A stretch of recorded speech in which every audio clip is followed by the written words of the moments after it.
بسم اللہ الرحمن الرحیم۔ شروع اللہ کے نام سے جو بڑا مہربان نہایت رحم والا ہے۔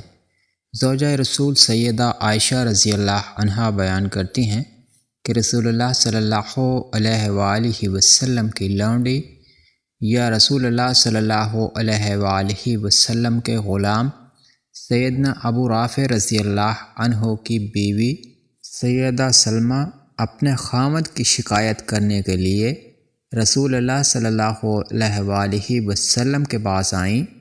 اس نے اس کو مارا تھا۔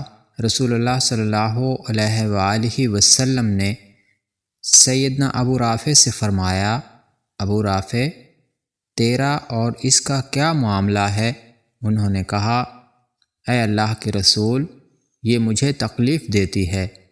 رسول اللہ صلی اللہ علیہ وآلہ وسلم نے فرمایا، سلمہ تو نے اس کو کون سی تکلیف دی ہے؟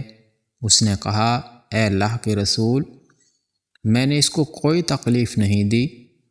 یہ بات ضرور ہوئی کہ نماز کے اندر اس کا وضو ٹوٹ گیا، اس لیے میں نے اس سے کہا، اے ابو رافع، بے شک رسول اللہ صلی اللہ علیہ وآلہ وسلم نے مسلمانوں کو یہ حکم دیا ہے کہ جب کسی کی ہوا خارج ہو جائے تو وہ وضو کیا کرے، لیکن یہ کہنا تھا کہ انہوں نے اٹھ کر مجھے مارنا شروع کر دیا۔ رسول اللہ صلی اللہ علیہ وآلہ وسلم یہ سن کر مسکرانے لگ گئے اور یہ فرمانے لگے، ابو رافع، اس نے تو تجھے خیر کا ہی حکم دیا تھا۔